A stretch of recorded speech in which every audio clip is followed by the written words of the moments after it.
Lundi 25 janvier, bonjour à tous. Il est midi à Tel Aviv, à la une de l'actualité. Shimon Peres, hospitalisé d'urgence hier soir. L'ancien président israélien, âgé de 92 ans, souffre de douleurs à la poitrine et d'une arythmie, 5 jours à peine après sa dernière sortie de l'hôpital.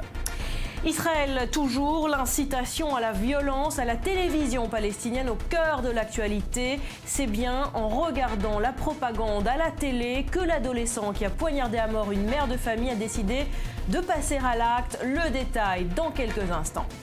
En France, manif et contre-manif à Calais. La tension entre population et migrants est à son comble. Xavier Bertrand est attendu sur place pour une réunion de crise. 8 personnes sont jugées en comparution immédiate ce lundi après les débordements du week-end. Et puis ce testament macabre des terroristes de Paris. Nouvelle vidéo choc signée Daesh. Ils signalent même leur prochaine cible, la ville de Londres. François Hollande a réagi. Le président qui est engagé dans une semaine folle, il a revêtu son costume de VRP de la France, où quand l'économie et la diplomatie font bon ménage, objectif Rafale en Inde et ça marche, signature il y a moins d'une heure d'un contrat.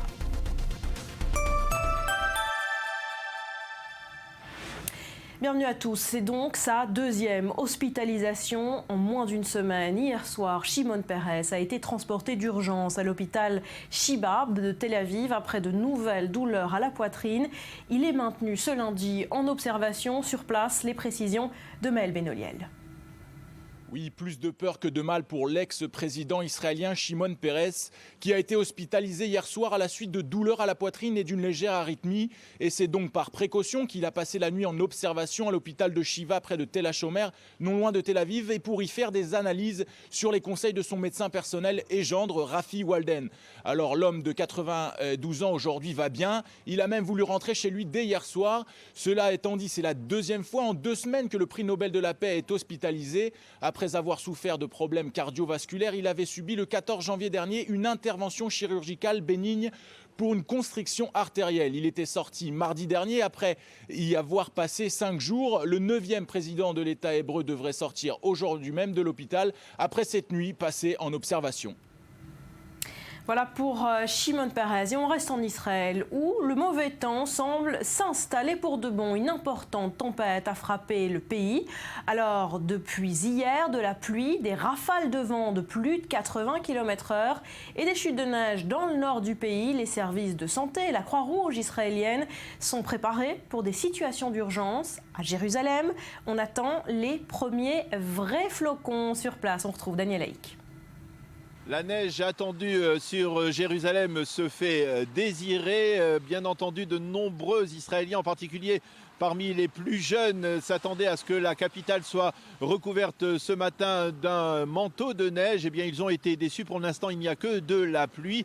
La neige est attendue en fin de journée, probablement dans le courant de la nuit. Et même là, la météorologie nationale annonce qu'il ne s'agira que de précipitations relativement modestes. Il faut s'attendre peut-être à 3, 4 ou 5 cm de neige demain au réveil. Donc une tempête de moindre envergure, bien entendu, par rapport à celle qui a frappé il y a quelques jours les États-Unis, la côte est des États-Unis, une tempête aux dimensions, on va dire, israéliennes. Mais les responsables de la municipalité de Jérusalem ont d'ores et déjà pris leurs dispositions pour que des chasse-neige puissent déblayer les chutes de neige qui sont attendues dans le courant de la nuit et que la circulation puisse se poursuivre, en particulier sur l'autoroute qui relie Jérusalem à Tel Aviv, afin d'éviter que ne se reproduisent des scènes que l'on avait pu constater lors de la mémorable tempête de neige de décembre 2013, lorsque plusieurs centaines d'automobilistes avaient été bloqués à l'entrée de la capitale. Donc ici à Jérusalem, on attend toujours la neige pour les prochaines heures.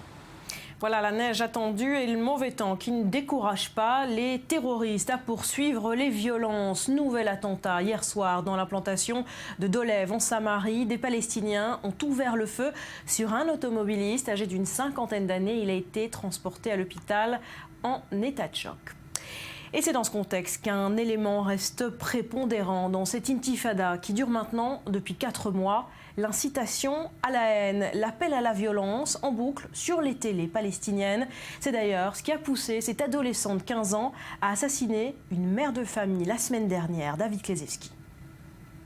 Les leaders palestiniens à nouveau sous le feu des critiques pour l'incitation à la haine antisémite propagée dans les médias et constatée par plusieurs organisations des droits de l'homme. Les hommes en charge de l'enquête sur le meurtre d'une Israélienne ont affirmé qu'un lien direct a été établi entre le passage à l'acte du terroriste et des contenus violents diffusés sur les ondes de la télévision palestinienne. La semaine dernière, une mère de famille juive de Cisjordanie avait été poignardée à mort face à ses enfants. La vaste chasse à l'homme avait ensuite permis de retrouver Abdullah Adaïs, adolescent de 15 ans. Les services de renseignement intérieur israéliens, connus pour leurs rapports parfois critiques du gouvernement, pointent cette fois du doigt les appels à la violence côté palestinien. Une fois encore, poursuit l'agence, des incitations sauvages à la violence contre l'État d'Israël et les Juifs ont influencé des attaques solitaires. Un peu plus tôt, les autorités israéliennes avaient diffusé une vidéo qui met en parallèle la propagande imagée des nazis pendant la Deuxième Guerre mondiale et celle de certains médias palestiniens qui semblent s'en inspirer. Ces 5 derniers mois ont été marqués par des attaques au couteau ou à la voiture lancées sur des passants. Les terroristes sont souvent neutralisés sur place, mais des responsables palestiniens affirment régulièrement que les assaillants sont abattus de sang-froid et que les couteaux sont ajoutés sur la scène du crime après les attaques, et contrairement à ce que montrent à chaque fois les images.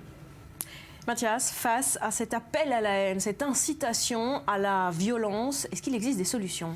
Rien, ou presque quasiment aucune solution dans la mesure où d'abord il faut un point de géopolitique. Israël n'a pas annexé la zone A, c'est-à-dire les territoires palestiniens, et donc il n'y a aucun organisme de contrôle israélien télévisuel sur les programmes de radio et télévision de l'autorité palestinienne. Donc ceci étant dit, il n'y a pas de contrôle et des programmes où les terroristes sont appelés shahid. Que veut dire shahid ? C'est-à-dire qu'on sanctifie l'acte de l'attaque, la connotation sainte de l'acte est tout le temps redite et la musique est jouée en l'honneur des terroristes palestiniens. Et puis le mot de condamnation finalement n'est jamais cité dans le lexique. Et face à cette situation, Israël est bloqué, Israël ne peut rien faire.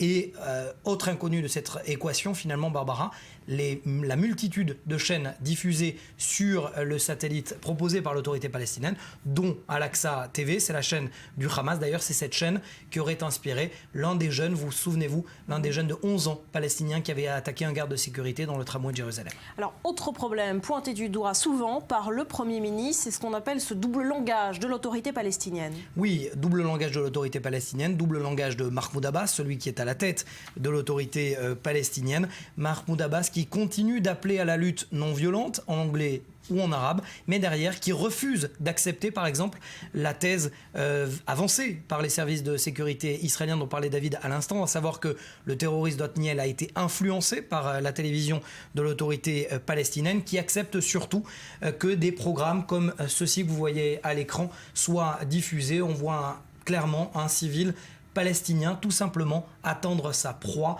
On voit la manière dont surtout il faut procéder, 2 coups, et puis le civil israélien est mort.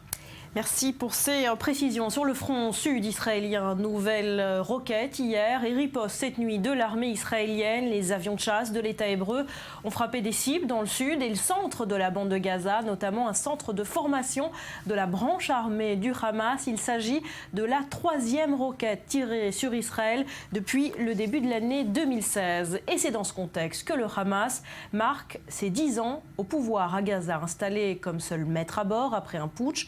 Le mouvement terroriste vacille entre conflit armé avec Israël et gestion économique catastrophique. Maxime Perez revient sur 10 ans de Hamas à Gaza. C'était le 25 janvier 2006, 10 ans que l'autorité palestinienne n'avait pas organisé de scrutin à Gaza et en Cisjordanie. Les islamistes du Hamas en sortent vainqueurs, mais la communauté internationale refuse de traiter avec une organisation terroriste. Elle coupe ses aides financières. En appelant à de nouvelles élections, le président Mahmoud Abbas provoque une fracture entre son parti, le Fatah, et le Hamas. La crise politique aboutira 1 an plus tard au coup de force des islamistes à Gaza. Entre janvier 2006 et juin 2007, cette guerre fratricide aura fait plus de 600 morts. Dès lors, le Hamas installe son gouvernement dans la bande de Gaza, un territoire qu'Israël décrète entité hostile. C'est le début du blocus terrestre et maritime imposé à l'enclave palestinienne. Cette situation justifie pour le Hamas la poursuite de la lutte armée. Premier acte de cette guerre larvée, l'opération Plomb durci déclenchée le 27 décembre 2008 suite à des tirs de roquettes contre la région frontalière d'Israël. Malgré l'offensive terrestre de Tsahal, le Hamas se maintient au pouvoir, mais les symboles de son autorité sont anéantis. Avril 2011, le Hamas conclut avec le Fatah un accord de réconciliation. Les deux factions rivales s'accordent sur un gouvernement transitoire avant la tenue de nouvelles élections. Mais les islamistes refusent toujours de reconnaître l'État d'Israël. En novembre 2012, les hostilités reprennent de plus belle. L'opération Pilier de défense déclenchée par Tsahal se résume à une campagne de bombardement ciblé contre le Hamas. Au bout d'une semaine, un nouveau cessez-le-feu est proclamé. Avril 2014, le Fatah et le Hamas s'accordent enfin sur un gouvernement d'unité nationale. Ses membres sont intronisés par le président palestinien Mahmoud Abbas à la Moukata de Ramallah. Mais une fois de plus, le terrain s'embrase. Entre juillet et août 2014, Israël et le Hamas s'affrontent de nouveau dans la bande de Gaza, tandis que les roquettes pleuvent sur tout le territoire israélien. Bien que pressé par son aile droite, le Premier ministre Benjamin Netanyahou refuse de renverser le pouvoir du Hamas. Depuis, l'organisation islamiste s'est réarmée. L'armée israélienne l'a dit prête à une nouvelle confrontation militaire. À Gaza, la situation économique est proche du désastre et le Hamas, de moins en moins populaire, doit faire face à la surenchère des groupes salafistes qui défient son autorité. Il est 12h presque 12 sur I24. Bienvenue si vous nous rejoignez, l'essentiel de l'actu de ce lundi avec vous, Elsa. Bonjour Barbara et bonjour à tous à la une. Ce matin, deuxième jour de la visite d'État de François Hollande en Inde. Un accord intergouvernemental vient d'ailleurs d'être conclu à propos de l'achat de Rafale. Mais les modalités financières restent encore à définir selon le Premier ministre indien Narendra Modi. L'Égypte marque le 5e anniversaire de son printemps, ayant mis fin au régime de Hosni Moubarak, dans l'indifférence pour certains ou la peur pour d'autres, et sous la coupe d'un régime très autoritaire qui a interdit tout rassemblement aujourd'hui. Grand favori de l'élection présidentielle au Portugal, le candidat conservateur Marcelo Rebelo de Sousa a été élu dès le premier tour. Âgé de 67 ans, il a été porté par sa popularité face à une gauche sensiblement divisée.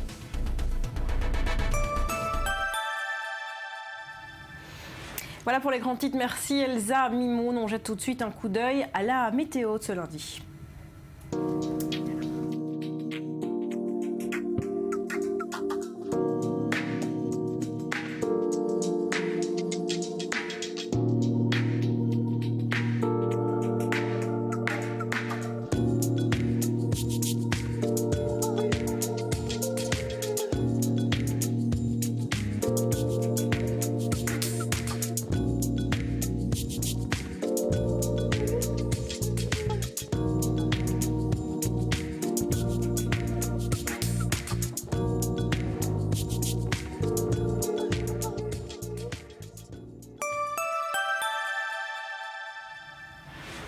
Il est 12h13 à Tel Aviv, c'est le journal. Merci d'être avec nous dans le reste de l'actualité. Une maire excédée, un président de région sur place pour une réunion de crise et un riverain qui sort son fusil pour se protéger des manifestants. Rien ne va plus à Calais, la tension est à son comble. Les migrants sont coincés sur place et la ville suffoque. Lise Barenbaum. 8 comparutions immédiates, c'est le résultat des événements de Calais. 6 migrants de nationalité afghane, soudanaise et érythréenne et 2 militants altermondialistes seront jugés lundi pour être montés illégalement sur un ferry à Calais. Ils sont poursuivis pour infraction au code des transports et s'exposent à une amende de 3 750 € et 6 mois de prison. Ils ont forcé le passage avec un objectif, monter à bord du ferry en partance pour l'Angleterre. 50 migrants ont réussi. Les forces de l'ordre ont dû fermer temporairement l'accès au port pour les évacuer. Samedi dans la journée, ils étaient aussi 2000 manifestants venus de plusieurs pays européens pour réclamer des conditions d'accueil dignes pour les migrants. Pendant la manifestation, dans l'entrée d'un immeuble, un habitant de Calais, habitué des manifestations anti-migrants, a brandi un fusil à billes, mettant en joue brièvement les manifestants. Le rassemblement a été organisé par les No Borders, un mouvement d'ultra-gauche qui réclame l'abolition des frontières et la libre circulation des personnes. Le groupe est également à l'origine d'un tag Nique la France, apposé pendant le rassemblement sur la statue du général de Gaulle et d'Yvonne de Gaulle, érigée dans le centre-ville. Autre manifestation hier à Calais, 2000 personnes ont défilé dans les rues à l'appel des commerçants et des professionnels du port pour soutenir les emplois locaux. Le gouvernement a peut-être peur des ONG, il a peut-être peur du regard de la presse nationale, Il a peut-être peur à des recours. Il n'empêche que nous avons le droit aussi de vivre comme toute collectivité, avec notre part d'humanité, mais aussi avec notre part de fermeté que je réclame à corps et à cri. Devant cette flambée de violence, la maire de Calais sera reçue par Bernard Cazeneuve le 3 février prochain. Et Calais, c'est véritablement une bombe à retardement. La ville est confrontée à l'afflux de migrants depuis 15 ans et chaque quelques années, cette bombe explose. De Sangatte à la jungle, le problème demeure. Lise Barenbaum. Oui, tout a commencé en 99, il y a 16 ans déjà, avec la création du centre de Sangatte, qui a été créé pour répondre à l'afflux de personnes qui venaient du Kosovo, qui était alors en guerre. L'État réquisitionne un hangar dans cette petite commune limitrophe de Calais. La gestion est confiée à la Croix-Rouge. En fait, c'est un centre où les migrants attendent l'autorisation de passer en Angleterre. Mais les contrôles sont de plus en plus stricts et les gens s'entassent dans des conditions épouvantables. Il était prévu pour accueillir 800 personnes, il en accueillera jusqu'à 1800. S'ensuit ensuite, si on retrace le fil de cette histoire, une décision radicale de Nicolas Sarkozy, la fermeture de Sangatte. Oui, c'était le 5 novembre 2002. 3 ans après son ouverture, le centre est supprimé. Pour le ministre de l'Intérieur de l'époque, il était devenu le symbole de l'appel d'air de l'immigration clandestine dans le monde. Et après la destruction de ce lieu, le nombre de migrants chute à Calais. Il tombe à 400 fin 2005. Voilà, mais le problème est loin de se résoudre. Sangatte est fermé, mais c'est la jungle qui va naître. Oui, depuis la fermeture de Sangatte, en fait, les migrants restent. Ils errent dans des squats et dans des campements de fortune. C'est la jungle de Calais. Les autorités démantèlent à nouveau ce camp avec des bulldozers. Il est même évacué par les CRS. Alors les tensions demeurent ensuite et elles entraînent finalement, on va le voir, le succès du Front National à Calais. Et oui, en mai 2014, le FN obtient 31% des voix aux élections européennes. En juillet de la même année, les forces de l'ordre démantèlent à nouveau le camp principal de la jungle pour raisons sanitaires. En août, de graves rixes éclatent entre migrants. Et en septembre 2014, Bernard Cazeneuve annonce la création d'un nouveau centre qui a été inauguré en janvier. Un camp en dur situé au sein même du bidonville qui accueille 1500 personnes dans de meilleures conditions. Voilà, mais les tensions demeurent. Merci Lise. Et face à cette crise, quelle solution ? 4000 migrants sont toujours coincés sur place avec le rêve de rejoindre l'Angleterre. La clé se trouve donc peut-être à Londres. David Cameron serait-il prêt à leur ouvrir les portes ? À Londres justement, on retrouve Ashley Chevalier. Face à la pression, David Cameron pourrait lâcher du lest sur la question des migrants. L'Angleterre pourrait accueillir 3000 enfants réfugiés non accompagnés. De plus, le Premier ministre est en train d'étudier cette proposition et une décision pourrait être rendue dans les prochains jours. Déjà l'an dernier, David Cameron avait annoncé l'accueil de 20 000 réfugiés syriens d'ici 2020 au Royaume-Uni. Mais depuis plusieurs mois, on lui reproche de ne pas en faire assez. Vous savez, l'opinion publique est en train de changer peu à peu. Ici, de nombreux reportages ont été diffusés sur les conditions de vie des migrants dans la jungle de Calais et les Britanniques sont de plus en plus choqués. La jungle de Calais qui est également devenue un enjeu politique en quelque sorte. Les représentants des partis politiques de tous bords s'y rendent régulièrement pour se faire leur propre idée de la situation. Et le dernier en date, c'était Jeremy Corbyn, le chef de l'opposition britannique qui a déploré samedi des conditions de vie épouvantables et qui a demandé au gouvernement britannique de prendre en compte les dossiers de chaque migrant qui voudrait rejoindre l'Angleterre depuis la jungle de Calais. Seule solution, selon lui, pour que cette jungle de Calais puisse fermer. Autre élément à retenir dans ce dossier, c'est le chiffre du jour, 43. 43, c'est le nombre de réfugiés qui doivent arriver ce lundi en Loire-Atlantique. Au total, 30 Syriens, 10 Irakiens et 3 Érythréens. Un chiffre qui peut sembler dérisoire face à l'ampleur de la crise. Ils font pourtant partie du premier quota de solidarité signé entre les différents pays de l'Union cet automne. La France s'est donné pour objectif d'accueillir 30 000 réfugiés sur 2 ans, mais une centaine à peine sont arrivés depuis le mois de septembre. Dans les autres États membres de l'Union, eh bien, le système de relocalisation européen peine là aussi à se mettre en place. Et c'est dans ce contexte que se tient ce lundi à Amsterdam une réunion extraordinaire des ministres européens de l'intérieur. Le contrôle des frontières extérieures de l'Europe devrait être au centre des débats. Bernard Cazeneuve, qui a d'ailleurs révélé hier que 11 attentats ont été déjoués en France depuis 2015. Une révélation qui intervient au moment où Daesh tente de se réinviter au cœur de nos préoccupations avec une nouvelle vidéo, un testament macabre des terroristes de Paris. Gabriel Nolin. Le titre de cette nouvelle vidéo de Daesh, « Tuez-les où que vous les rencontriez ». L'organisation de l'État islamique menace la France et les autres pays participant à la coalition contre Daesh en Syrie. Le cerveau des attentats du 13 novembre, Abdelhamid Abaoud, y prend notamment la parole. Si vous envoyez des avions de chasse pour venir bombarder les musulmans, sachez que l'État islamique vous envoie des chasseurs soif de sang de mécréants, des chasseurs qui n'auront aucun répit pour vous égorger. Scènes d'exécution sommaire, de décapitation et hymnes appelant au djihad, mais aussi images d'archives faisant référence aux attaques terroristes de Paris. Dans cette vidéo, Daesh présente les terroristes responsables des attentats du 13 novembre. Mais ils ne sont que 9, 4 Belges, 3 Français et 2 Irakiens.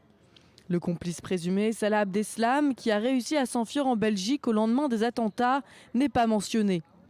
Ces 9 terroristes djihadistes étaient déjà cités dans le dernier numéro de la revue de propagande d'Abik. L'Angleterre est aussi spécifiquement visée dans la vidéo. Son Premier ministre, David Cameron, est directement menacé. François Hollande, actuellement en visite en Inde, a tenu à réagir et à affirmer que la France ne céderait pas aux menaces des terroristes. Rien ne nous effraiera. Aucune menace ne fera douter la France de ce qu'elle a à faire pour le combat contre le terrorisme. Et si j'ai pris des mesures pour prolonger l'état d'urgence, c'est bien parce que je sais que cette menace est là, mais que nous ne céderons en rien, ni sur les moyens de défendre notre pays, ni sur les libertés. Et ces images ne font que disqualifier les auteurs de ces crimes. Merci. Quelques heures auparavant, Bernard Cazeneuve, le ministre de l'Intérieur, avait précisé le nombre d'attentats déjoués ces derniers mois sur le sol français. Nous avons depuis le printemps dernier déjoué 6 attentats, dont un certain nombre étaient commandités par ceux qui nous ont frappés le 13 novembre, les mêmes acteurs. L'état d'urgence a été utile. Une déclaration importante à l'heure où la prolongation de l'état d'urgence fait débat dans l'Hexagone. Myriam Aman, est-ce que cette nouvelle vidéo signée Daesh nous apprend quelque chose sur les attentats de novembre ? Alors oui et non, c'est un petit peu compliqué maintenant de le savoir parce que là, vous vous en doutez, cette vidéo est en cours d'analyse, non seulement par rapport au message qui est véhiculé, on y voit Cameron, on l'a dit, il y a des menaces à peine voilées contre la France toujours. Il y a une chose qui apparaît tout de suite, c'est la présence évidemment de Abdelhamid Abaoud qui y parle directement dès l'ouverture de cette vidéo de 17 minutes, mais il y a aussi la présence non négligeable de Ibrahim Abdeslam qui s'est fait exploser le 13 novembre dans un café, c'est le frère de Salah Abdeslam qui lui est en fuite, lui aussi a une part importante. On l'entend parler, on l'entend menacer, notamment la France et l'Europe, et on le voit également s'entraîner en Syrie. Et donc là, on peut se poser la question de l'importance de Ibrahim Abdeslam dans l'organisation de ces attentats le 13 novembre à Paris. Merci pour ces précisions, Myriam. Sur le terrain en Syrie, les combats contre Daesh se poursuivent, mais la diplomatie fait une nouvelle tentative. Objectif, une fois encore, mettre fin à la guerre civile, des négociations syriennes qui devaient démarrer aujourd'hui mais qui seraient reportées. Ça démarre plutôt mal. Voilà, il n'y a pas d'annonce officielle, mais à l'évidence, la conférence, donc ces négociations intersyriennes prévues à Genève ce lundi, devraient être retardées. On ne sait toujours pas quelle est la date qui a été fixée pour le début de ces pourparlers. Il faut dire que Barbara est quand même des deux côtés de fortes réticences. Du côté du régime syrien, de ses alliés russes et iraniens notamment, il y a des réticences qui portent sur la composition de la délégation des opposants syriens. On sait que cette opposition, elle est miettée, elle est morcelée, elle est très hétérogène. Les Syriens et les Russes, ils veulent avoir le dernier mot sur cette liste. Pas question, par exemple, qu'il figure des représentants de l'armée de l'islam qui considèrent comme des mauvais rebelles. Il y aurait donc des bons et des mauvais rebelles. Donc, difficulté sur la liste de l'opposition. Du côté de l'opposition syrienne, difficile de négocier alors qu'on sait que les bombardements se poursuivent sur environ une quinzaine de zones assiégées en Syrie. Donc, très compliqué. Puis surtout, la question du sort de Bachar al-Assad qui, elle, reste entière, absolument entière. On sait que les Russes, les Iraniens et les Syriens veulent que seul le peuple syrien décide de savoir qui sera son prochain président, alors qu'on sait les Occidentaux et les alliés sunnites, eux, veulent absolument que Bachar parte. Après 5 ans de guerre civile et 251 morts, il n'est pas question qu'il bénéficie d'une quelconque impunité. En tout cas, ce qui est sûr, c'est que du côté de l'opposition, on veut, si ce n'est aboutir à la paix, sortir de l'enfer. Et pour sortir de l'enfer, il faut négocier avec le patron de l'enfer. Aujourd'hui, il s'appelle Bachar al-Assad. Voilà, sortie de l'enfer et sortie de crise extrêmement compliquée en Syrie. Merci Cyril. À suivre dans le journal, c'est le thème du jour et la question du jour. Quel code du travail en France? Robert Badinter remet sa copie ce lundi à Manuel Valls et il ne devrait pas toucher aux grands acquis comme le SMIC ou encore le CDI. La face est donc sauvée. En revanche, le temps de travail, les 35 heures, devrait se voir modifié. Le mot d'ordre, souplesse. On voit ça dans moins de 5 minutes. Restez avec nous, c'est le journal sur I24.